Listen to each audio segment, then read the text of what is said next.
Nang marinig ang sinabi niya, lahat ng naroon ay natahimik at nag-isip. Pagkasabi pa lang niya, si Shi Tianzang ay ngumisi ng may katusuhan. Itinaas ang kamay. Tungkol dyan. Silent daw Zhang, pwede bang ako muna ang magpakilala? Ang apat na natitira ay parang tinamaan ng kidlat. Tumingin sila sa kanya. Hindi mapigil ang magduda. Ano na namang kalokohan ang gagawin ng taong ito? Lumingon si Qing Yanzi kay Shi Tianzang. Ano ang gusto mong sabihin? Sabihin mo na. Nag-atubili siya. Nagkunwaring umubo ng ilang beses. Munting dawes, huminto sandali. Napagtantong parang mali ang sinabi niya. Mabilis na itinuwid ni Shi Tianzang. Junior, lakas loob na magsasabi ng dalawang pangungusap. Sa totoo lang, ang pwesto nating 5 ay may dahilan. Pwede kayong pumili ng kalaban ayon sa sarili niyong lakas. Ito rin ay kaunting pag-aalala mula sa ating dakilang bansa. Nagsimulang magpaliwanag si Shi Tianzang. Sa mas madaling sabi, ako yung madaling kalaban. Pagkatapos ay itinuro niya si Liu Yunji. Itong maputi at makinis, katabi ko, siya ang normal na difficulty. Tiningnan siya ni Liu Yunji. Hindi mapigil ang mainis. Tila gustong suntukin ang madaldal na ito. Sunod ay si Wei Jing. Itong Heavenly Master sa tabi, siya ang mahirap na difficulty. Tapos si Wang Sheng, yung gwapong sword cultivator na maladyos sa martial arts, siya ang hell difficulty. At sa huli, si Mo Wang Xuan, yung fairy sa tabi, siya ang heaven difficulty, tipong madali kayong madadala sa langit. Kalmado pa rin siyang kumakain ng cake. Walang pakialam sa mundo. Nagsimula siyang magyabang. Kahit ang mga guro ninyo pa ang umakyat, malamang ay bibitayin din sila ng fairy at bubugbugin. Ang huling dalawang pangungusap, huwag isalin ng literal. Baka mali. Naiinis na si Wei Jing. Mamaya, Xiao Sheng, kailangan mong makipagpalitan ng suntok kay Daoist Shi Tianzang. Hindi naiiba si Liu Yunji. Sumulyap siya kay Shi Tianzang. Isama mo ako dyan. Malinaw na gusto niyang ilipat ang atensyon sa kanilang dalawa. Nahulaan ni Liu Yunji. Sinong pamilya naman ang walang kahihiyang haamon kay Shi Tianzang? Ngunit ang plano ng tao ay hindi katulad ng plano ng kalaban. Namutla ang mukha ni Shi Tianzang. Ang mga balat sa mukha niya ay parang magbibitak na.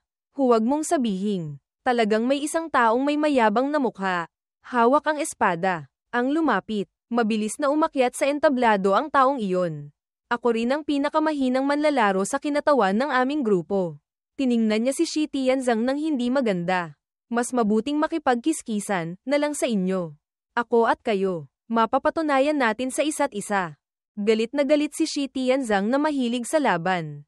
Itinaas ang talisman. Pakiusap. Gabayan mo ako. Naisip niya. Hindi tama ang script na ito. Hindi ba dapat direkta mong hanapin si Sister Liu para makipaglaban? Sa likod. Pinipigilan ni Wei Jing ang tawa. Nangaasar. Amataba. Shi Tianzang. Galingan mo. Pinipigilan din ni Liu Yunji ang tawa hanggang sa manginig ang buong katawan. Ibinigay sa iyo ang madaling difficulty. Nang marinig ang mga salitang ito, hindi niya mapigil ang mainis. Agad na hinugot ng kalaban ang espada at sumugod. Unang kumilos, mabangis siyang sumigaw. Isang tumpok ng aklat, pagkatapos ay sumugod siya. Ngunit agad, ang talisman ni Shi Tianzang ay dumaan lang sa kanya. Hindi niya mapigil ang magulat. Isang malakas na pagsabog ang mabilis na umalingaw-ngaw. Kasabay nito, isang pares ng gintong pakpak ang mabilis na lumitaw. Nagpaliwanag sa buong lugar. Mayabang na ngumiti si Shi Tianzang. Lumipad pataas. Nagtanong pabalik. Talaga bang madaling difficulty lang ako? Bakit wala kang kahit anong pangarap? Habang nagsasalita, gumawa siya ng hand seal. Sa sandaling ito, medyo natitinag na ang kalaban. Nalilito siya. Hindi alam kung paano mag-react. Kasabay nito, ang apoy ni Shi Tianzang ay mabangis na tumama diretso sa kalaban. Hindi niya inaasahan na ang lakas ni Shi Tianzang ay ganito katindi. Tumingala lang siya sa langit. Tulala, ang pader na proteksyon na ginawa ng kalaban ay walang awang sinira ni Shi Tianzang.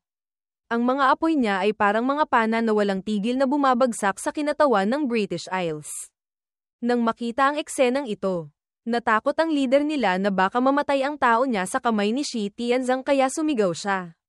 Sumusuko na kami. Mabilis na lumapag si Shi Tianzang. Ang talisman technique kong ito, hindi ko makontrol ang lakas. At saka, mas mahina pa ako kaysa kay Kuya Sheng ng malaki. Makapal ang mukha niyang nagpaliwanag. Si Kuya Sheng, kaya pa niyang magpigil sa tamang oras, ako. Hindi ko kayang bawiin ang teknik na ito. Nasaktan ko kayo, pasensya na. Ang kalaban ay nakahandusay sa lupa.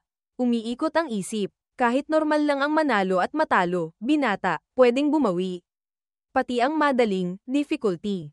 Hindi ko napasa. Mas mabuti pang magsimula na lang ulit sa buhay. At ang pangalawang laban, hindi mapigil ang matulala ni Shi Tianzang. Talagang matapang. Ang lakas ng loob pag-usapan ng malungkot na buhay sa harap ko. Natulala rin si Liu Yunji. Ngunit ito, siya mismo ang naghanap ng kamatayan. Hindi ba? Sa laban na ito, si Mo Wangsuan ang lumabas.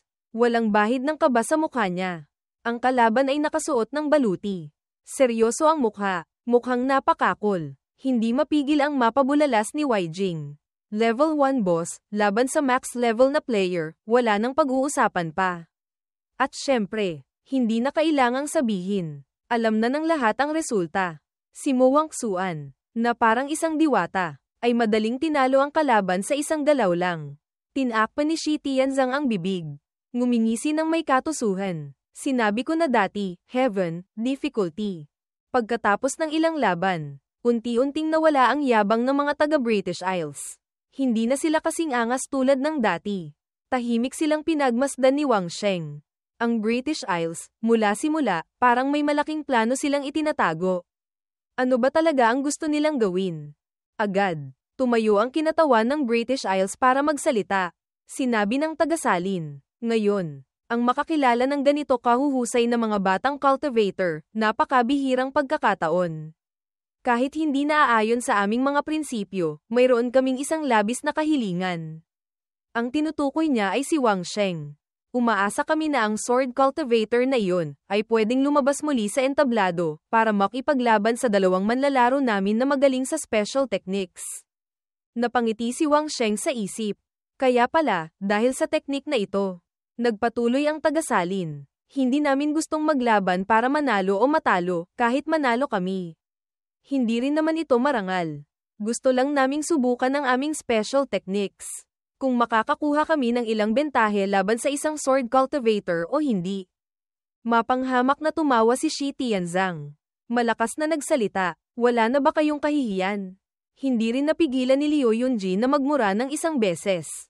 Walang hiya, tahimik pa rin si Wang Sheng. Walang sinasabi, mabilis na lumapit si Qing Yanzi. Inilagay ang kamay sa balikat ni Wang Sheng. Mahina niyang sinabi, Xiao Sheng. Tingnan mo kung ilan ang kaya mong harapin sa isang beses. Hayaan mo silang lumabas ng sabay. Kung gusto nilang mapahiya, pagbigyan mo sila. Gamitin mo ang Ziwei Heavenly Sword para ayusin sila. Mabilis na sumunod si Wang Sheng. Sumagot ng isang, opo. At agad, ang kinatawan ng British Isles ay nagdala ng dalawang babae sa entablado. Mabilis ding lumapit si Wang Sheng. Agad niyang inilabas ang espada. Tiningnan ang kalaban. Kiskisan lang naman, hindi kailangang masyadong formal. Hindi kailangang paghiwalayin ang bata at matanda, sabay na kayong lahat. Pagkasabi niya nito, hamampas siya ng isang espada. Middle stage ng Void Core Realm. Ang sword chi ay dumaan, na nagpatakip sa mukha ng dalawang babae sa likod. Tumayo ng matatag ang kinatawan. Malakas na nagsalita, kung gayon, pakiusap, magbigay ng gabay sa dalawang bata sa likod ko. Hindi mapigil ang magulat ng kinatawan ng British Isles sa kanyang kalooban. Hinigpitan niya ang kamao. Ang lakas ng batang ito, hindi mas mahina kaysa sa akin. Ang mga cultivator ng China, talagang hindi pwedeng maliitin. Tahimik na pinagmasdan ni Wang Sheng ang kalaban. Hindi rin pwedeng maliitin ang kalaban. Tahimik na nagkatinginan ang tatlo. Ang dalawang babae ay puno rin ng killing intent. Nagsimulang gamitin ang internal force. Bigla. Mabilis na hinubad ng dalawa ang kanilang mga damit. Ang mapangahas na kasuotan sa loob ay unti-unting lumitaw. Pati na rin ang mga nakatagong sandata na nakakabit sa buong katawan. Ang ganda ng dalawang babae ay lalo pang tumingkad. Mabilis silang pumwesto. Tiningnan si Wang Sheng. Nagsalita, pakiusap, magbigay ng gabay. Pagkakita pa lang ni Shi Tianzang sa kalaban. Hindi niya mapigil ang mapahanga. Sumulyap si Liu Yunji. Mag-ingat ka, huwag mo kaming ipahiya. Nagpatuloy din si Wei Jing. Amataba, mga buto lang na kulay rosas. Kasabay nito, hindi mapigil ang mataranta ng tatlo dahil may isang taong naglalabas ng nag-aapoy na killing intent habang nakatingin sa kalaban. Si Mo Wangsuan, na parang demonyo, ay nakatingin sa dalawang babae sa harap niya. Inaakit pa ang junior brother. Walang hiya, gusto ko silang bugbugin. Pwede bang ako na lang ang lumaban? Ang mukha ni Wang Sheng ay puno ng kumpiyansa. Hindi nagbabago ang ekspresyon habang nakatingin sa dalawang nagniningas na kalaban. Kasabay nito, ang dalawang aninong kulay rosas ay mabilis na nawala. Nag-iwan lang ng dalawang daloy ng internal force doon. Mabangis na sumugod ang dalawa kay Wang Sheng. Sunod-sunod na umatake. Ngunit syempre, iyon ay mga kopya lang na ginawa ni Wang Sheng. Isa sa kanila ay mabilis na naglabas ng throwing stars mula sa kamay. Pinakawalan ito diretso kay Wang Sheng. Madaling umiwas si Wang Sheng. Ngunit hindi niya mapigil ang mag-isip. Ang movement skill ng dalawang ito, parang nakita ko na dati. Teka, naalala niya ang matinding labanan noong nasa ospital pa siya. Yung babaeng nurse na iyon. Hindi ako nagkakamali. Siya nga, mabilis na nakakuha ng sagot si Wang Sheng. Ang Yin Yang sect, talagang may koneksyon sa matataas na opisyal ng British Isles. Nagsimula siyang magpakawala ng killing swords. Nagpasya siya. Kung gayon, hindi ko na kailangang magpigil pa. Tiningnan niya ang dalawang babae. Nakakainis ang tingin. Bagong galit, lumang galit, ngayon. Kailangan kong maningil ng kaunting interes. Ang tinatawag niyong special technique. Iyan lang pala, mayroon pa bang mas mataas na special technique? Itong footwork, simpleng bersyon lang ng bagwa escape technique ng dakilang bansa. Nagsimula siyang magsalita ng malakas. Noon, sa dakilang bansa, napakaraming paraan ng cultivation ang sinundan ninyo, maliban na lang kung nawala na lahat. Hindi nagbago ang mukha ng kinatawan ng British Isles. Hindi ka ba masyadong mayabang? Agad siyang lumapit, nagpakilala. Hakowa, hihingi ng gabay sa inyo. Hindi mapigil ang sumugod si Shi Tianzang. Lintik, pagkatapos bugbugin ang bata, may matanda naman. Mayroon pa bang, hindi pa niya natatapos ang sasabihin. Pinigilan na siya ni Qing Yanzi. Si Xiao Sheng, hindi naman siya tipo na mahilig magpakitang gilas. Bakit ngayon? Parang sobrang agresibo siya. Tahimik siyang nagmasid. Hindi kaya, may natuklasan siya. Sa kabilang banda, nagsalita si Wang Sheng. Pakiusap. Agad siyang sumigaw. Pagkatapos ay ginamit ang lahat ng lakas para sumugod kay Wang Sheng. Siyempre, mabilis na umikot si Wang Sheng para umiwas. Ngunit hindi lang iyon. Nagpatuloy si Hakowa sa pagsugod hawak ang espada pagkatapos ng bigong atake niya. Ginamit ni Wang Sheng ang kamay na walang sandata bilang espada. Humiwa pa alang sa leeg, na ikinasigaw ni Hakowa at tumalsik siya palayo. Pagkatapak pa lang niya sa lupa, mahigit 10 daloy ng sword chi ang mabilis na tumusok diretso sa kanya. Na ikinatulala ni Hakowa. Tinakpan ni Wang Sheng ang isang mata niya.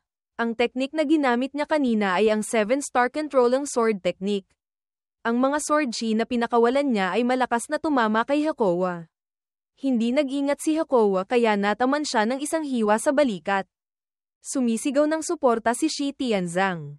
Kuya Sheng, ang galing. Patayin mo yang bastos na matandang yan. Sa kabilang banda, interesado ring nagtanong si Liu Yunji kay Wei Jing. Great Master, ano sa tingin mo? Tumawa si Wei Jing. Kalmadong sumagot, kung gusto niyang kunin ang buhay ni Fei Yu. Matagal na siyang nakahandusay doon. Ang sword technique ng taong ito, may level din. Kung aalisin ang immortal grade flying sword ni Fei Yu, hindi na rin dapat pag-usapan. Kahit hindi mataas ang tsansa niyang manalo, hindi rin naman siya magiging ganito kamiserable. Si Hakowa ngayon ay gula-gulanit na ang buhok. Hindi siya makapaniwala sa nakikita niya. Kakaiba, ang batang ito, bakit ganito siya kagaling? Ngunit nagtaka siya. Nakakalungkot, ang controlling sword technique, ito ang FAP, method, ni Fei Yu, bakit hindi niya ginagamit? Nanlisik ang mga mata ni Wang Sheng. Hindi ko pa nga ginagamit ang kalahati ng natitirang lakas ko. Mas mabuti pang sabay-sabay na kayong kumilos. Kung mapipilit niyo akong gamitin ang pinakamalakas kong sword move, ngayon. Tatanggapin ko ang pagkatalo. Ano sa tingin nyo? Agad. Ang buong grupo ng mga taga-British Isles ay sabay-sabay na sumugod. Naghahanda sa pakikipaglaban kay Wang Sheng. Galit na galit si Shi Tianzang sa labas. Umuungol. Lintik, inaapi niyo kami dahil kaunti kami. Kinailangang pigilan siya ni Qing Yanzi. Kalma, naisip ni Wang Sheng. Ang mga masasamang cultivator, dapat lang patayin. Dahil masama na sila, hindi na dapat magpigil. Kahit ang China ay naghahangad ng kapayapaan. Ngunit ang alitan sa pagitan ng British Isles at China, hindi pwedeng kalimutan. Sa personal na pananaw, kailangan kong alamin kung sa mga tao ng British Isles, may mga tao mula sa Yin-Yang Myriad Things sect. Ngayon, kinakatawan ko ang China, kinakatawan ko ang mga senior na sumabak sa labanan. Bumalik na ang Yuan Qi ng langit at lupa, bumalik na rin ang Nanjutsu at Bushido. Kayong mga ito, akala nyo ba magagaling na kayo? Habang gumagalaw, nagsisiyasat, gumagawa ng gulo, nagpapakita ng masamang mukha. Ngayon, kailangan kong ipaalam sa inyo, na ang mga bayani ng Pilipinas, sila ang tunay na malalakas na nakatayo sa mundong ito. Pasintabi sa bahaging ito, medyo makabayan lang. Hinugot niya ang espada. Itinutok diretso kay Hakowa, na may mukhang puno ng hamon. Pumikit si Wang Sheng. Naramdaman. Sa sandaling ito, ang kalaban ay walang tigil sa pag-ikot sa kanya. Masasabing kahit saan ay may panganib. Ilang nakaespada ang sumusugod, may ilan ding gumagamit ng throwing stars. Kahit puno ng sigla ang kalaban, siya ay nakatayo pa rin doon. Walang kibo, bigla, parang may kuryenteng damaloy sa kanyang katawan. Medyo natulala si Wang Sheng. Agad niyang mabilis na iwinasiwas ang espada. Gumuhit ng ilang beses sa hangin, na nagpatalsik sa kalaban. Kasabay nito, ginamit niya ang kanyang kamay. Humihip sa hangin, isang malakas na internal force ang mabilis na lumabas. Sa paligid ni Wang Sheng ngayon ay nababalutan ng isang bilog na asol na liwanag, napakalakas. Sino mang lumapit ay malubhang nasusugatan. Mapanghamak si Wang Sheng. Ang sword daw ng British Isles. Nanjutsu, iyan lang pala. Mayroon pa bang ibang paraan? Gamitin niyo na lahat. Mabilis na itinuro ni Hakowa ang kamay pataas. Kasabay nito, isang grupo ng mga assassin na nakatakip ang mukha ang sumugod sa kanya. Nagpatuloy. Ngunit sa sandaling ito, sa labas ng arena, si Shi Tianzang ay matagal nang hindi mapigilan ang galit. Naiinis siyang sumugod. Lintik, ang mga munting demonyong ito. Walang hiya talaga, Kuya Sheng. Hayaan mo ako. Kinailangang pigilan siya ni Liu Yunji at Wei Jing ng sabay. Walang kinalaman sa iyo. Maghintay ka dito ng maayos. Taba. Si Fei Yu ay may sariling iniisip. Huwag kang gumawa ng gulo. Galit na nagpupumigla si Shi Tianzang. Ngunit mula kung saan, isang payat na kamay ang damapulang ng bahagya na nagpahilo sa kanya. Si Mo Wangsuan, kalmado lang. Ngunit sina Liu Yunji at Wei Jing na nakakita ay matagal nang natakot. Wala siyang gaanong sinabi, dahil ang lengguwahe ni Mo Wangsuan ay hindi naman talaga tuloy-tuloy. Magtiwala ka sa junior brother. Sa kabilang banda, ang grupo ay walang tigil sa pagsigaw para palakasin ang loob ng isa't isa. Sumugod, huwag umatras, isa lang naman ang kalaban. Tiyak na mananalo tayo. Ang mga cultivator ng British Isles ang pinakamagaling sa mundo. Habang lumalaban si Wang Sheng, pinagmamasdan niya. Si Hakowa ay nakatayo pa rin doon. Hindi gumagalaw, parang nanonood lang ng palabas.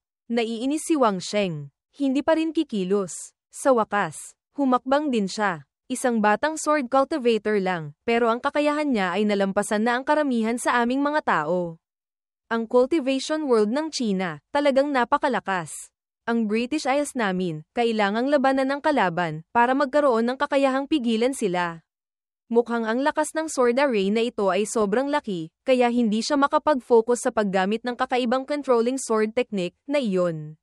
Kung gayon, tiyak na mananalo kami sa panig na ito. Nang maisip ito, sa wakas ay sumugod na rin siya. Kasabay nito, mula sa likod niya, isang matandang sundalo na puti na ang buhok, hawak ang isang matulis na kutsilyo, ay palihim na sumusugod sa likod niya. Ngunit parang nakikita ni Wang Sheng ang kilos ng matanda. Nagpakita siya ng isang tusong ngiti. Agad niyang ginamit ang Wei Sword, controlling sword technique. Mabilis siyang humiwa sa hangin, ang kilos ay sobrang bilis na walang nakakakita kung ano ang ginagawa niya. Ang ataking ito, ang lakas ay sobrang laki, na pati ang matanda sa likod at si Hakowa ay parehong nagulat. Ang internal force na iyon ay parang isang rocket na tumagos palabas ng pader ng lungsod. Isang malakas na pagsabog ang agad na umalingaw-ngaw. Si Hakowa, hindi man lang ng ahas lumingon sa likod niya. Kung tinamaan siya ng galaw na iyon, marahil ay mahirap nang mapanatili ang buhay. Ngunit hindi lang si Hakowa, kundi lahat ng tao, kasama na si Ching Yanzi, lahat sila ay natulala sa ataking ito. Agad na nagsalita si Wang Sheng. Masyado pa akong bata, ang sword daw cultivation, sa huli ay hindi pa rin sapat. Ginamit ko na ang pinakamalakas kong galaw. Ayon sa patakaran, talo na ako. Pagkasabi nito, bumantong hininga siya ng may panghihinayang. Pagkatapos ay nagpatuloy si Wang Sheng. Binabati ko kayo, nanalo kayo. Si Hakowa ngayon ay hindi pa rin makapaniwala. Sa kabilang banda, ang tatlong malulupit ay tinatakpan ang bibig. Tumatawa ng mahina. Prangka si Shi Tianzang. Ito ba ang pinakamataas na antas ng pagtanggap ng pagkatalo? Natuto ka na ba? Ang galaw na ito ni Kuya Sheng, talagang malupit. Agad siyang tumalikod ng may panghihinayang, iniwan ang grupo ng mga taga-British Isles na nakatayo na parang mga estatwa sa likod niya. Pumunta siya sa harap ni Ching Yanzi. Yumuko at nagbigay galang, ngunit sa totoo lang ay matagal nang nag-voice message sa kanyang guro. Pagkaupo pa lang ni Wang Sheng, tumunog na ang cellphone niya. Sunod-sunod ang mga mensahe. Lumalabas na gumawa sila ng isang grupo na ang pangalan ay Fixed Cultivation Team. Shaosheng Weijing invited Liu Yunji of Maoshan Mountain to join the chat. Shaosheng Weijing invited Shi Tianzang of Longhu Mountain to join the chat. Nagsimula si Weijing. Taba, yung mga bata ng British Isles, baka matroma na sila sa isip. Kalmado si Shi Tianzang. Kahit si Kuya Sheng ang gumawa ng bitag, wala namang nagtulak sa kanilang tumalon doon. Sila mismo ang walang hiya, naglaro ng pangingikil, tapos nabugbog pa. Ano ang kaawa-awa doon? Sumagot si Liu Yunji. May punto ang sinabi mo. Ang British Isles ay may galit sa atin, hindi kailangan ng kahihiyan. Nagsimulang manggulo si Shi Tianzang sa lahat. Kuya Sheng. Ang galing. Kuya Sheng. Vipro. Gusto kong magkaanak para kay Kuya Sheng. Agad, si Shi Tianzang ng Longhu Mountain ay namute. Nagtaka si Weijing. Faiyu, bakit ngayon, pinupuntirya mo ang British Isles ng ganito? Nagpaliwanag si Wang Sheng. Hinala ko, may kinalaman sila sa Yin-Yang Myriad Things sect. Halimbawa, yung mga ninja na iyon, ang movement skill nila ay medyo katulad ng isang babaeng nurse ng Yin-Yang sect na humarang at pumatay kay Shi Tianzang dati. Nang marinig ito, hindi mapigil ang matulala ni Shi Tianzang. Tumingin sa direksyon ni Wang Sheng na may mukhang hindi maintindihan kung ano ang nangyayari. Nagpatuloy si Wang Sheng. Kanina, sinadya kong saktan sila. Pag-uwi, pinaalalahanan ko na rin si Guro. Ngayon, gusto ni Guro na gamitin ang dahilan ng paggamot sa kanila para siyasatin ang kanilang cultivation techniques. Sa kabilang banda, bukas palad si Ching Yanzi. Mga bata, hindi marunong, huwag ninyong dibdibin. Hindi naman nasaktan ang mga buto. Di ba? Sa lugar ko, may mga elixir. Ang disipulo ko, isang adik sa espada, kumikilos ng walang sukat, pasensya na sa pagkakasala. Nagtaka si Muwang Xuan. Kung gayon, hulihin sila, tapos gamitan ng latigo, hindi ba pwede na? Bakit kailangang maging komplikado ng ganito? Nang marinig siyang magsalita, lahat ay nawalan ng masabi. Tiningnan ni Wang Sheng ang senior sister niya, ganito kat-indi, napangiti siya sa kaloob-looban. Maya-maya, nag-message ulit si Wang Sheng. Kanina, nakatanggap ako ng balita, si Okamoto Hakowa, natuto ng kaunting cultivation technique ng Yin-Yang Myriad Things sect. Ngayon, hayaan muna natin silang umalis. Pagkatapos makakalap ng intelligence, saka tayo kikilos. Maaaring mag-organisa ng isang exchange delegation, papunta sa British Isles. Tandaan na panatilihing lihim. Sumagot si Weijing. Kahit ang level ng gaming ng British Isles ay hindi maganda sa mga nakaraang taon, pero ang ACG nila ay sulit subukan. Nagsalita si Liu Yunji. Mayroon silang ilang sinaunang arkitektura na medyo interesante, pwedeng pagmasdan. May sumingit na naman. Tingnan ang Hitokiri Batouze. Agad. Si Shi Tianzang ng Longhu Mountain ay inalis sa grupo ng group leader na si Sword Cultivator Faiyu, at ang ginawa niyang ito, lahat ay sang-ayon. Mabilis na lumipas ang oras. Sa wakas, natapos na ang gabi ng exchange meet.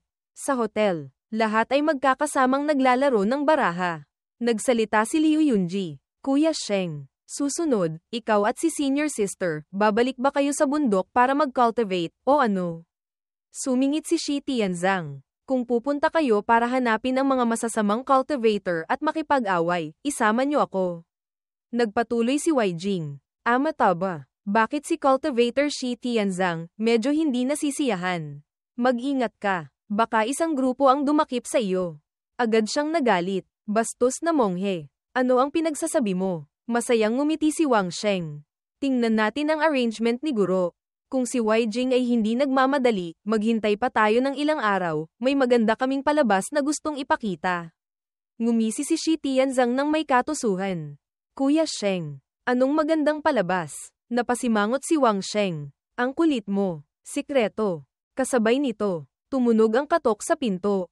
Nandyan po ba si Wang Daozang? Dumating si Mo Yu para mag-report. Ang kaso ng Zian Temple, tapos na po. Kahit sina Daozang Shi at Daozang Liu, ay hindi kasama sa plano, ngunit ang mga guro ninyong dalawa ay kasama rin sa operasyon, kaya pwede rin kayong makinig. Sa pamamagitan ng plano, naglabas kami ng maraming peking impormasyon, tungkol sa isang malaking labanan ng sinaunang demonyo na sumiklab sa Zian Temple, para isipin ng mga masasamang cultivator na ang mga orthodox cultivators, dahil sa malaking labanan, ay nagtamo ng malubhang pinsala, para hikayatin silang kumilos. Ayon sa plano, sa mga susunod na araw, maglalabas kami ng mga gawain ng paglipol, laban sa mga masasamang cultivator sa buong bansa. At sa kritikal na sandali, magkakaroon ng kaguluhan sa Zian Temple. Sa oras na iyon, makakatanggap kayo ng balita para sa rescue. Ang pag-rescue sa Zian Temple, magsisimula ang plano. Ang plano, dati ay ganito. Ngunit, dahil sa ilang mga dahilan, ang plano ay magbabago ng kaunti. Wang Daozang, pasensya na po talaga. Kahit na dati, palaging tinutulungan kayo ng team leader na harangan ang Research Institute, ngunit sa pagkakataong ito, nakahanap na ng mataas na opisyal ang Research Institute, baka makipagkita sila sa iyo at kay Silent Fairy. Napabuntong hininga si Wang Sheng. Naiintindihan ko. Ang gusto ng dumating, hindi maiiwasan. Mabilis siyang umupo sa meeting table kinabukasan. Xiao Sheng. Sa pagkakataong ito, inimbitahan ko ang lahat dito, pangunahin ay tungkol kay Celestial Maiden No. 001, dati, at sa mga bagay na nakasalamuhan nila. Pinakalma siya ni Wang Sheng. Tiyo Maria, huwag kayong mag-alala. Tiyak na sasabihin ko ang lahat ng alam ko.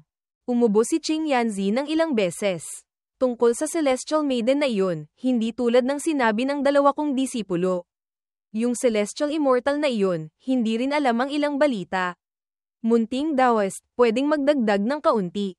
Ngunit, umaasa rin ako na pagkatapos niyong marinig, huwag kayong maging pesimistiko. Natulala si Wang Sheng. Guro, hindi ba ito ang sikretong kayamanan ng sect, na ipinamana ni Patriarch Lu sa atin?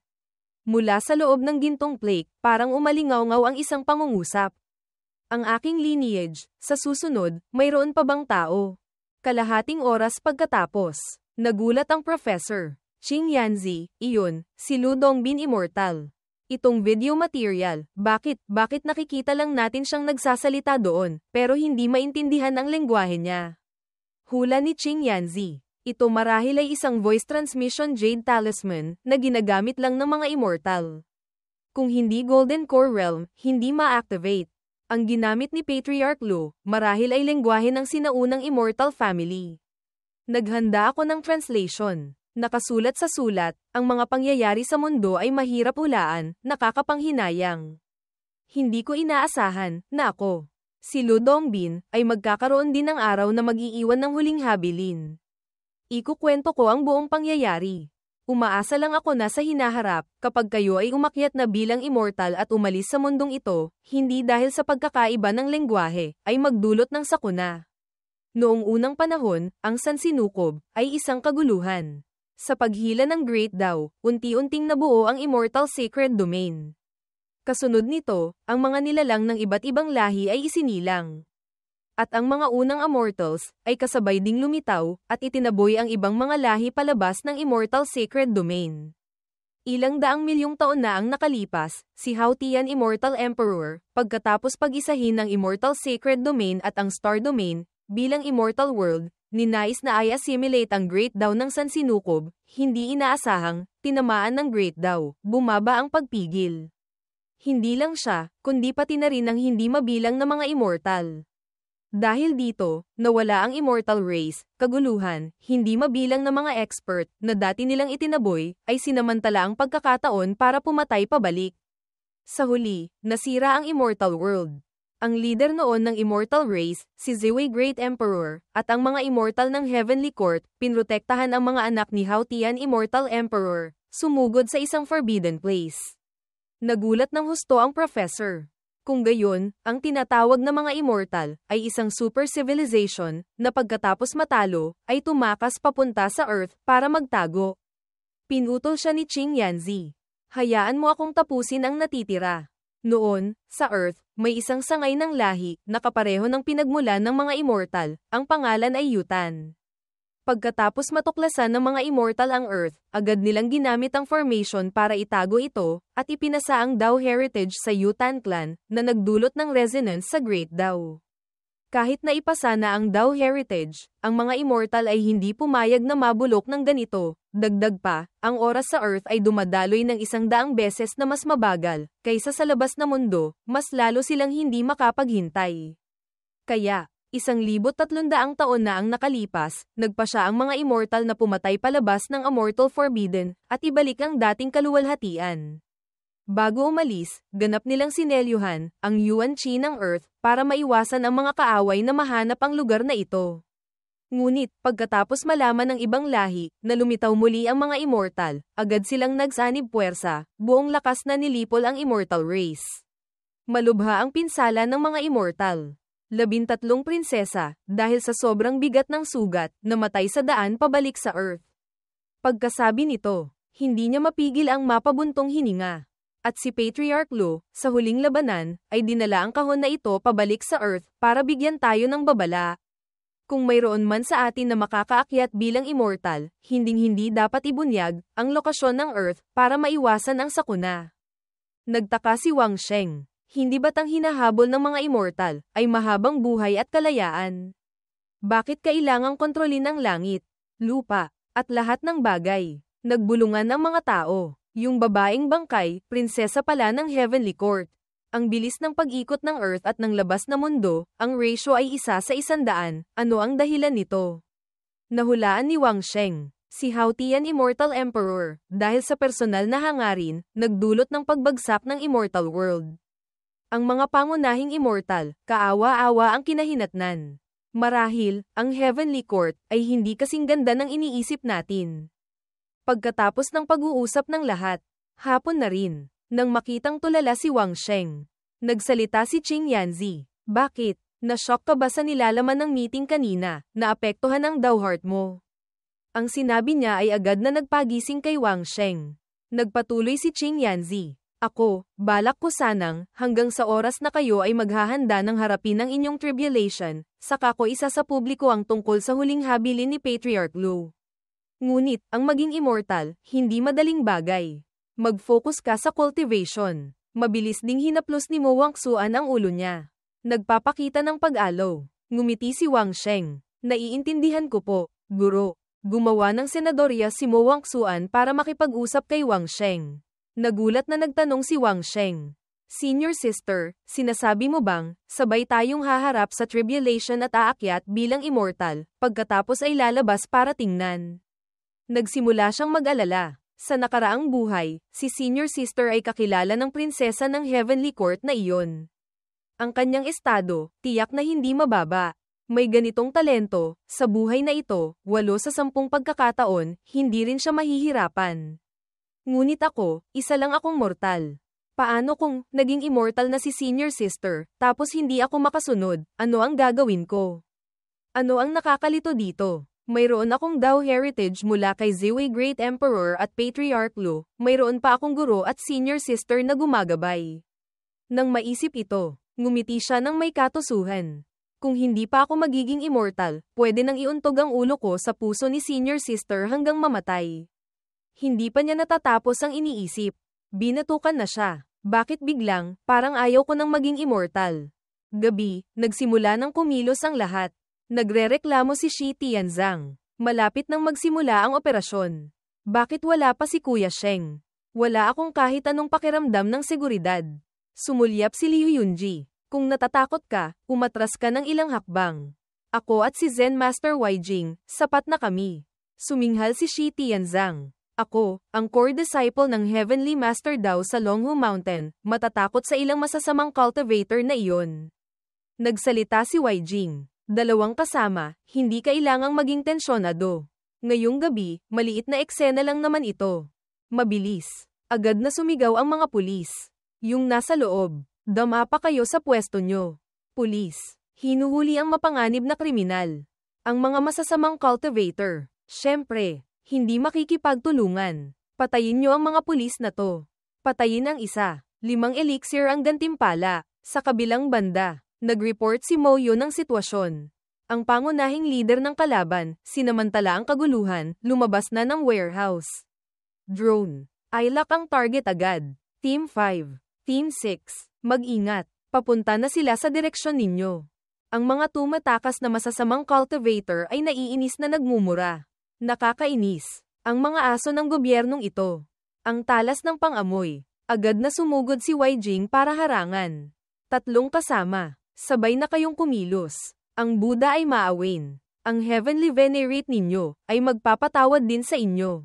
Agad. Sumigaw si Weijing. Ginamit ang internal force. Defense value increased. Stamina upper limit increased. Critical hit rate doubled. Bumigkas siya ng incantation. Great Vajra Arhat. Buddha Light Protection. All evils cannot invade. Nagulat ang 3 masasamang cultivator. Nag-usap. May ambush. Patayin niyo muna itong monghe. Bilisin niyo. Ngunit syempre, hindi sila hahayaan ni Weijing na magtagumpay. Mabilis niyang inilabas ang sandata. Mabangis na hamampis sa isa sa kanila. Ang liwanag ng Buddha ay suminag. Bumalat sa paligid. Na ikinagulat ng kalaban. Napanganga siya. Tulala. Ang mga talisman na iyon ay pumalibot kay Weijing. Walang tigil na naglalabas ng nagniningning na liwanag. Kasabay nito, nagpatalsik sa masamang cultivator. At sa sandaling ito, si Liu Yunji ay hindi rin nagpapatalo. Mabilis niyang ginamit ang internal force. Sumugod kasama ang teknik na Shangqing Decree. Swift Thunder Guide. Sa sandaling ito, ang bilog na proteksyon na ginagamit nila para sa umalag ay mabilis na nagkaroon ng maraming mahahabang bitak.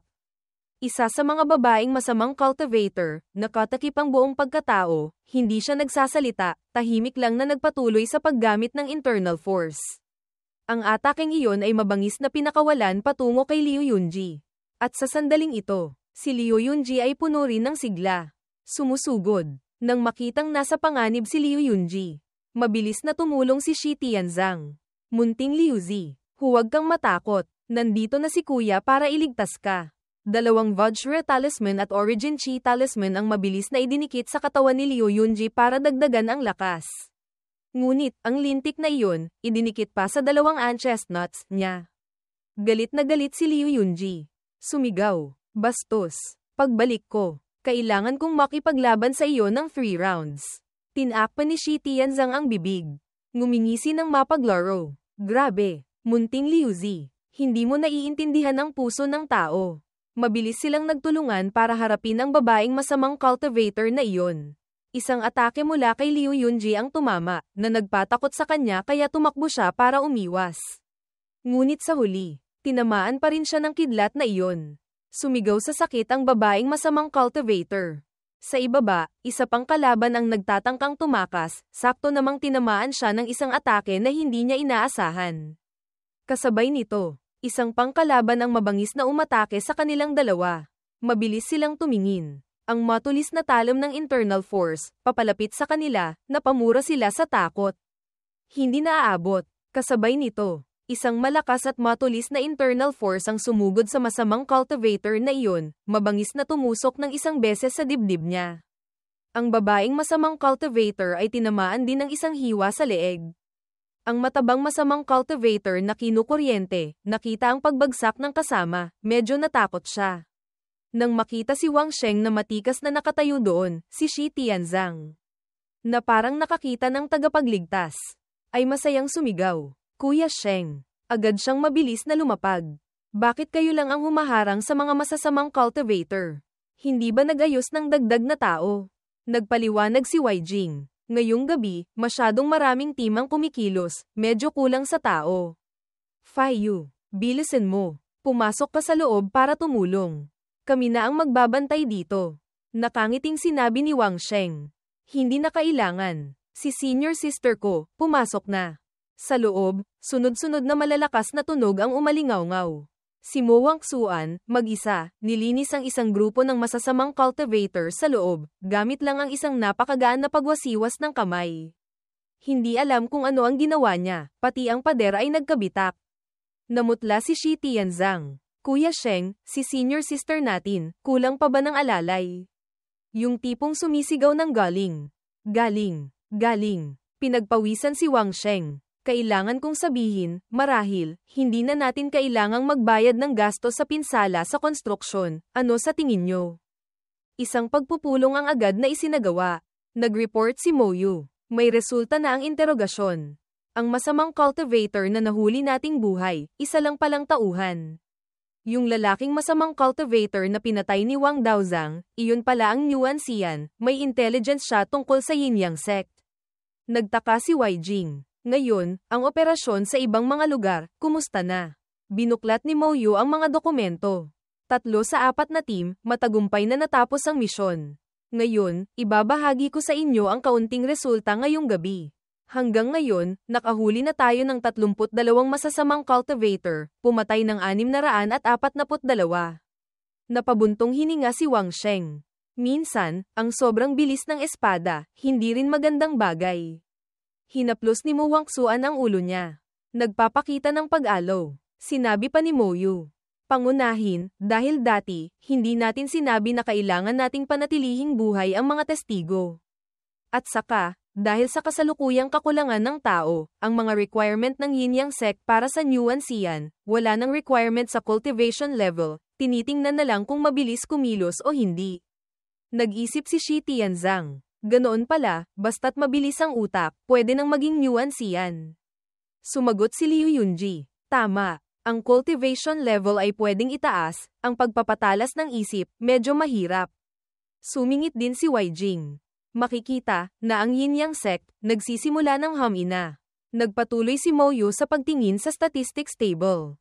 Sa mga iyon, mahigit 260 ang kabilang sa Yin-Yang sect, karamihan ay nasa foundation establishment realm. Sumulyap si Shi Tianzang. Ang foundation establishment realm, ganoon kababa ang halaga. Yung iba, isinugol ang buhay para lang marating ang foundation establishment realm. Si Wang Sheng ay nakatuon sa pag-aaral. Ngayong gabi, mukhang hindi masama ang ani. Baka naubos na ang intelligence na nakalap ng investigation team sa panahong ito. Naisip ni Mo Wangsuan. Nag-aaral, hindi pwedeng maglaro ng cellphone. Kung gayon, paglaruan ko na lang si junior brother. Nahulaan niya. Sa panig ng Yin-Yang sect, baka may bagong arrangement din. Ngunit, tiyak na iba sa arrangement ng 2 taong ito. Excited si Shi Tianzang. Ang dakilang bansa, ang lakas ng loob na galawin ang mga kapatid ko. Tipunin ang mga sundalo. Labanan natin sila. Sumali rin si Wai Jing. Ang ating sect ay nagtamo ng malaking pinsala. Kailangan pang pangalagaan ng lakas. Bilisan nyo. Imbitahan nyo ang Baki Great God. Si Liu Yunji naman ay mukhang naiinis. Bakit ako isinasali nyo sa role-playing game na ito? Napabuntong hininga rin si Wang Sheng. Hayaan na nga, basta masaya kayo. Tinakpan ni Mo Yu ang bibig. Pinipigilan ang tawa. Nag-report. Sige na po, mga kasama. Nakatuklas na kami ng bagong kuta ng masasamang cultivator. Maghanda na sa pagkilos. Agad. Natagpuan na nila ang lugar ng masasamang cultivator. Bumulong si Wai Jing. Amataba. Sa pagkakataong ito, isa palang grupo ng masasamang cultivator na plucking yin to supplement yang. Bumantong hininga si Shi Tianzang. Bakit wala akong nakikitang mga babaeng masasamang cultivator na plucking yang to supplement yin? Sinaman siya ng tingin ni Liu Yunji. Gusto mong maging biktima? Excited na ikinwento ni Shi Tianzang. Hay, kung hindi dahil sa sobrang pagiging playboy ko noon, hindi sana ako, sa oras ng pag-breakthrough sa foundation establishment realm, nada pa. Naging interesado si Wai Jing. Ano? Hindi kaya dati, si Shi Tianzang immortal. Nagpatuloy si Shi Tianzang. Lahat ito ay kasalanan ng kabataan at kamangmangan. Noong araw na iyon, 3 beses sa isang araw, hindi ako umaalis sa gulay. Ang convoy ng Special Investigation Team ay mabilis na tumatakbo. Nagmamadaling nag-anunsyo si Moyu.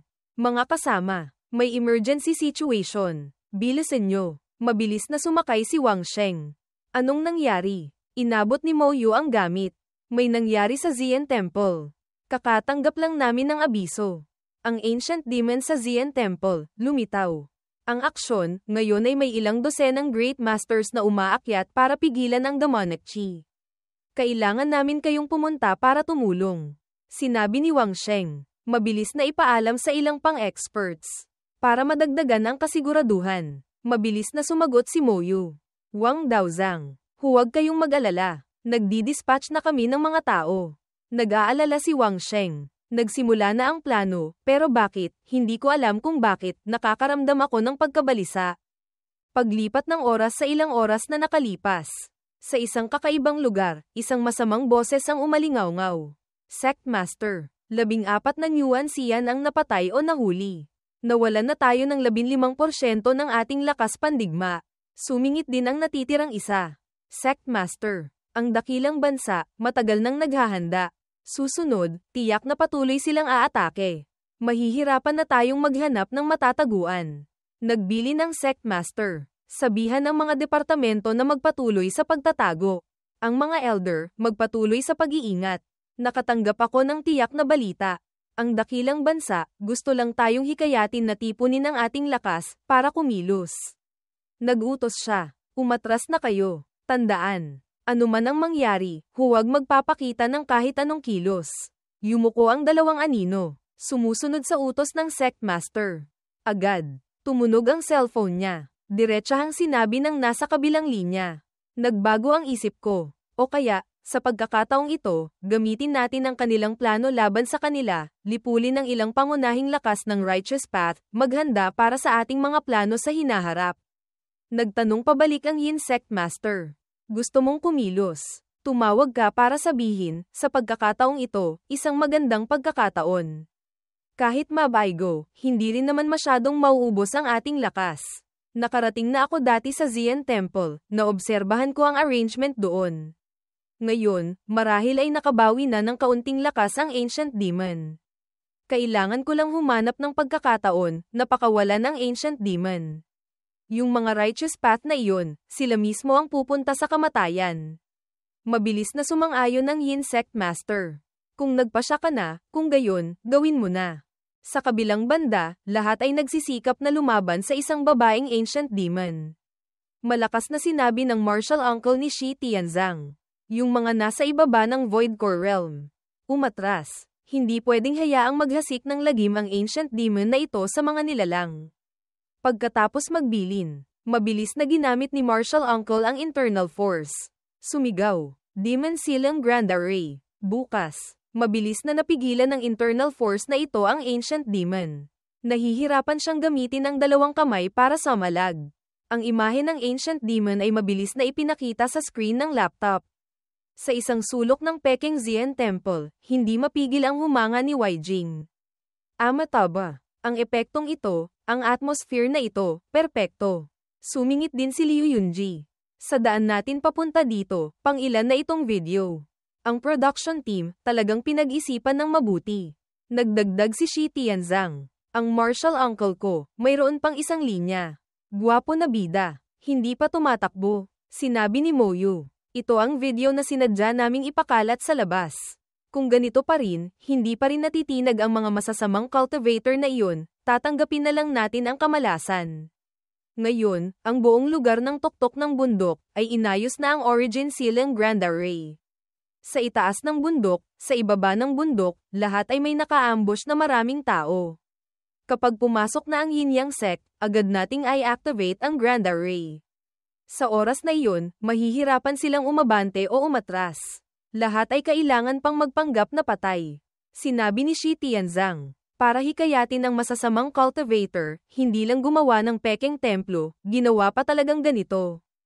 Ang bitag na ito, hindi maliit ang ginastos. Di ba? Ngunit, sa huli, kakagat kaya ang mga masasamang cultivator na iyon?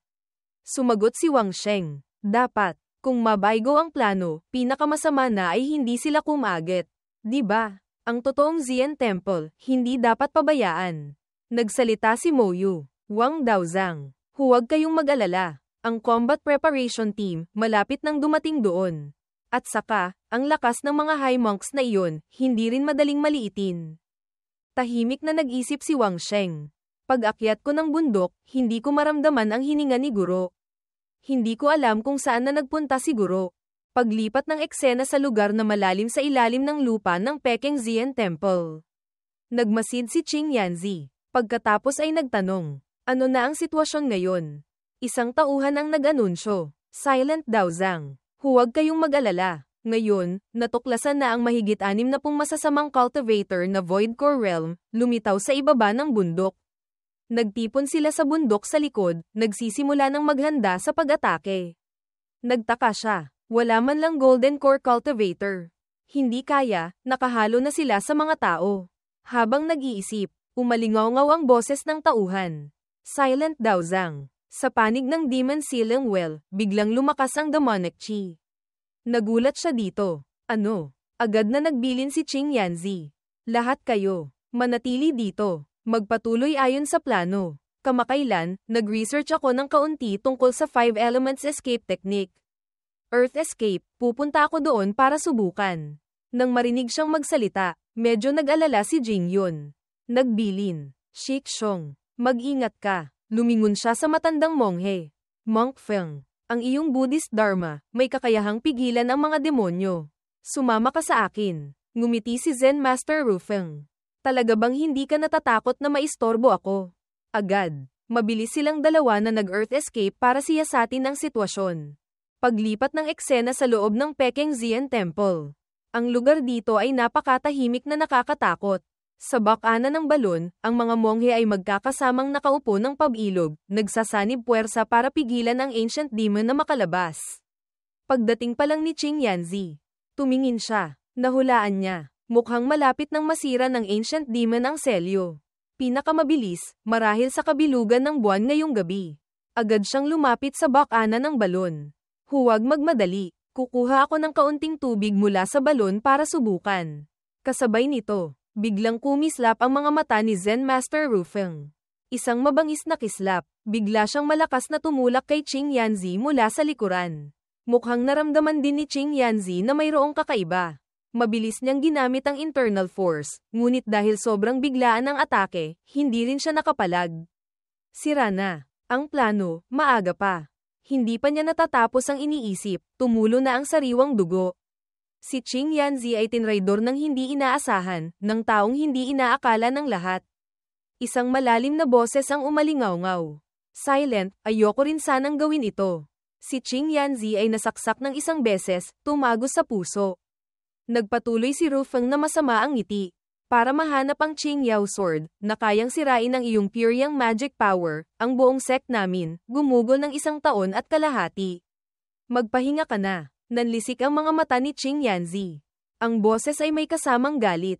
Sumisigaw. Monk Feng. Agad siyang mabilis na ginamit ang internal force. Lumipad palayo. Sumisigaw. Simulan. Tumingin siya sa harap. Yung mga high monks na iyon, unti-unting nagbabago ang anyo, at nagiging baliw. Sa isang iglap lang, lahat ng tao, ay naging mga puting kalansay na lang. Mabilis na kumalat ang dugo sa lugar. Kinagat ni Qing Yanzi ang ngipin ng mahigpit. Hindi maganda. Si Rufeng, naglagay pala siya ng lason na insekto, sa loob ng katawan ng mga high monks. Ang tiwala ay nayurakan, nataman pa ng kanyang plano. Galit na sumigaw si Qing Yanzi. Rufeng. Agad siyang mabangis na sumugod diretso kay Zen Master Rufeng, sa bilis na nakakagulat. Ngunit si Rufeng ay matagal nang handa sa lahat.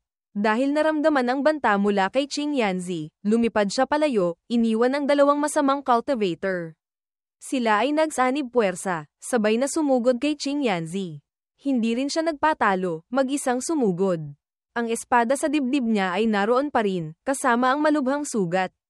Tumalsik si Qing Yanzi palayo. Kahit nasugatan, ang lakas niya ay sapat pa rin para pahirapan ang dalawang kalaban. Ngunit syempre, hindi pa doon natatapos ang lahat. Dalawang mahabang espada mula sa likuran ay lumipad patungo sa kanya. Lumingon si Qing Yanzi sa likod, hindi mapigil ang magulat. Mayroon pa palang pangalawang ambush.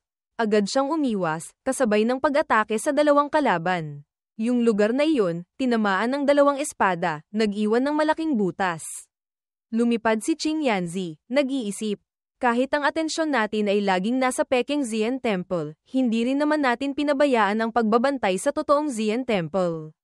Hindi ko inaasahan na sinamantala pa rin ng kalaban ang butas na ito. Sa harap ng kanyang lakas, ang mga nakamaskara ay medyo natakot. Nagsalita si Ru Feng. Itong si Silent Daozang, nasugatan na ang Heart Meridian. Ngayon, naghihingalo na lang siya. Pahirapan niyo siya hanggang mamatay.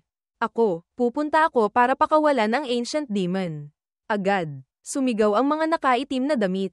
Masusunod, Sect Master. At sabay-sabay silang sumugod kay Qing Yanzi. Siya ngayon, medyo kumalma na ang kalooban. Ru Feng, ngayon, kailangan kitang patayin. Sa Peking Zien Temple, mabilis na nag-report. May nangyari sa Zien Temple. Si Zen Master Ru Feng, siya pala ang Yang Sect Master ng Yin Yang Sect. Ngayon, pinaplano niyang pakawalan ang Ancient Demon. Mga Golden Core Realm Cultivator. Mabilis na pumunta para sumuporta. Kahit anong mangyari, pigilan ang kalaban sa pagsira ng selyo ng balon. Ang natitirang cultivator, manatili sa pagbabantay. Ay activate agad ang Protective Dao Array. Manatili sa pwesto at maghintay ng utos. Sa kabilang panig, ang demonic power ay walang tigil na lumalakas. Nagsalita ang Yin Sect Master. Mga kasama, nag-aksaya kayo ng pagod para imbitahan kami dito, ngayon naman, gusto niyong umalis ng maaga. Hindi yata tama sa patakaran yan. Pagkatapos ay nagutos siya. Pigilan niyo sila. Pahabain ang oras para kay Yang Sect Master. Hindi kailangang magpigil. Patayin silang lahat.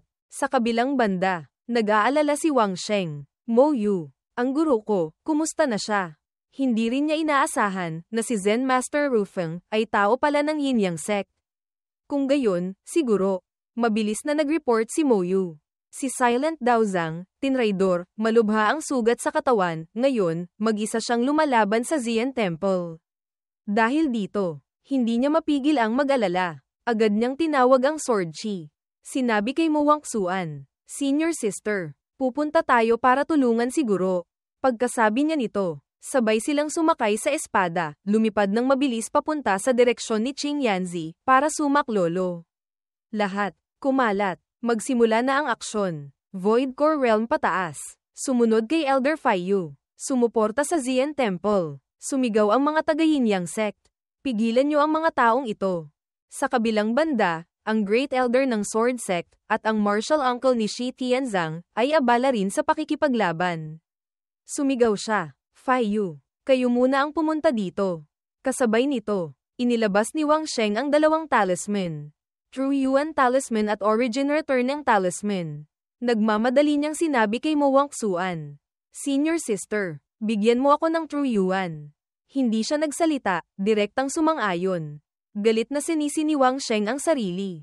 Kung hindi dahil sa akin, na nagbigay ng plano, na gamitin ang Ancient Demon para hikayatin ang masasamang cultivator, hindi sana mangyayari ang sitwasyon ngayon. Guro, mukhang naramdaman ni Mo Wangsuan ang pag-aalala niya. Mahina siyang nagsalita, siguro, ayos lang, tiyak. Dahil sa mga salitang ito, lalo siyang nagkaroon ng lakas ng loob. Siguro, hinding-hindi madaling bumagsak ng ganito. Sa kabilang banda, mayabang na tumawa si Ru Feng. Qing Yanzi, ngayon, tiyak na mamamatay ka dito. Nahihirapan siyang lumaban sa mga alagad ni Ru Feng habang siya ay malubha pang nasugatan.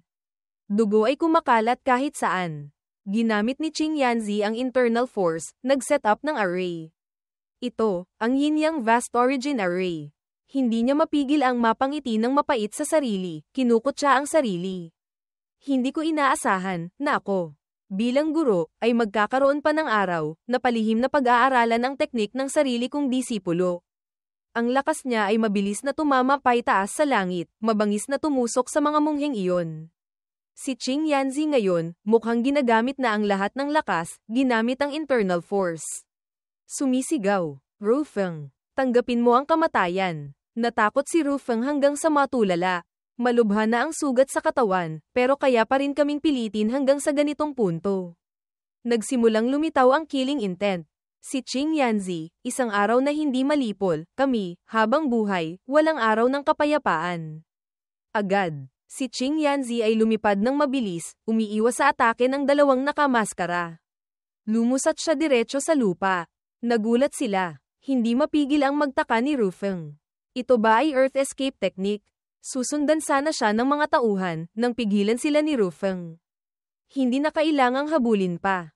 Ang layunin natin, ay pakawalan ng Ancient Demon.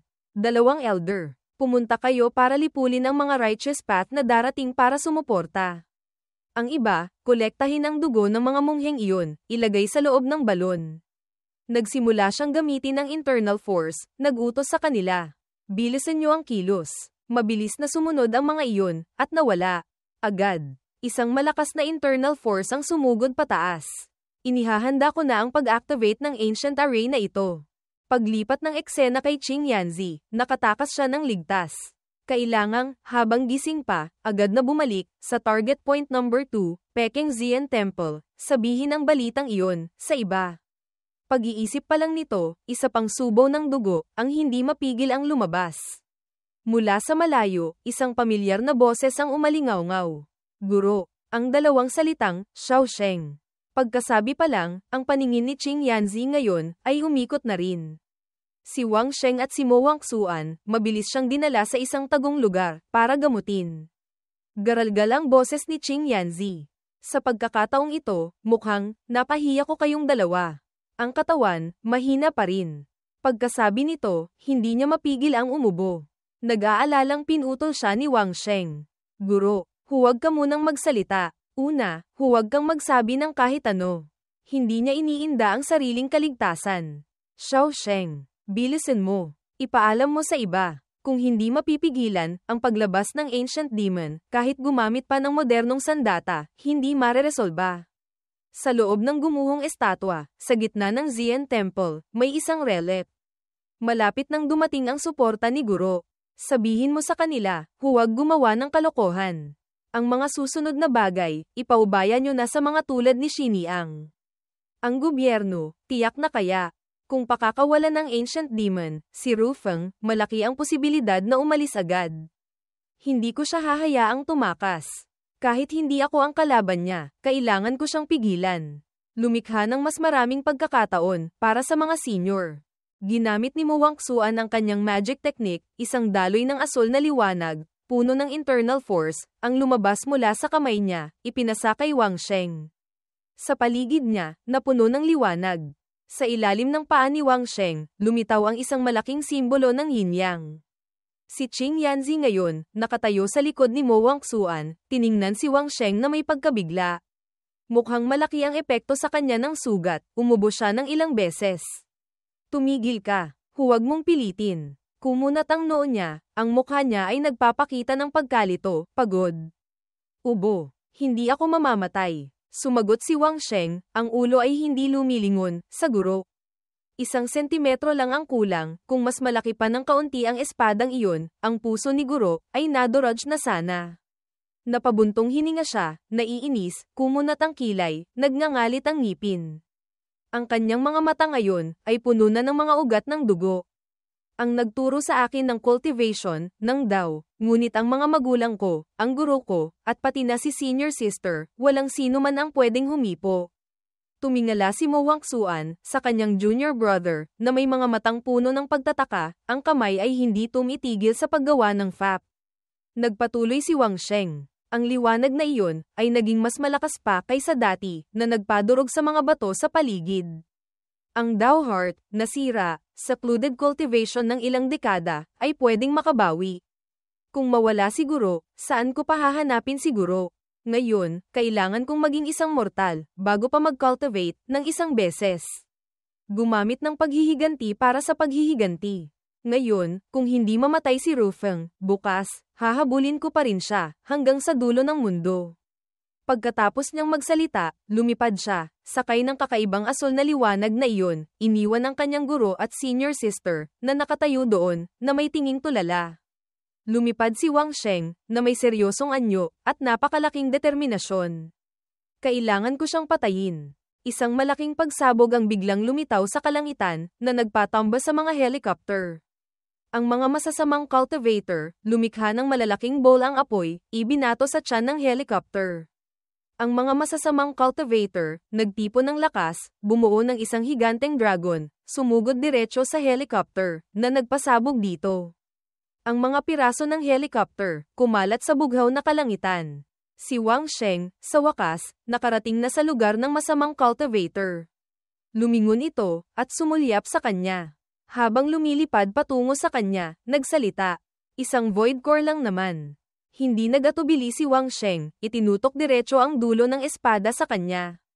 Nanlisik ang mga mata, nagbabanta. Nagalit ang masamang cultivator. Ang katawan ay nagliyab ng matindi. Ang mga mata niya ay kumislap ng mga kidlat. Sumigaw siya. Naghahanap ka ng kamatayan. Lumapit siya, hinawakan ang dulo ng espada ni Wang Sheng, na nagpawala sa liwanag na bumabalot sa espada. Kasabay nito, mabilis na ginamit ni Wang Sheng ang kanyang teknik, na nagpahati sa asul na liwanag, sa dalawang linya, tumusok diretso sa masamang cultivator. Sinubukan niyang gamitin ang kanyang teknik, para itulak palayo ang masamang cultivator, ngunit pinigilan siya nito, gamit ang sarili niyang teknik. Sunod-sunod siyang sumuntok, ng mga nagliliyab na kamao, kay Wang Sheng. Shen Kun Infinite Sword, pierces the firmament. Hindi rin nagpatalo si Wang Sheng. Sword name beginningless. Sword name endless. Kumunat ang noo ni Wang Sheng, pilit na nilalampasan ang mga nagliliyab na kamao ng masamang cultivator, tumusok ng isang beses sa daliri nito. Ang talam ng kutsilyo, tumagos hanggang sa dibdib niya. Sumigaw sa sakit ang masamang cultivator. Nang makita ang kasamahan niyang nasaksak, isang taong may malaki at matipunong katawan, ang sumugod. Sumisigaw, at iwinasiwas ang kamao, sa likod ni Wang Sheng. Bata, mamatay ka na. 2 tao mula sa investigation team, ang sumugod, lumikha ng mga pananggalang, para protektahan si Wang Sheng. Nagsalita ang lalaki sa tabi. Faiyu, bumaba ka. Nagsalita ang babae. Talagang mga bata, nagiging padalos-dalos.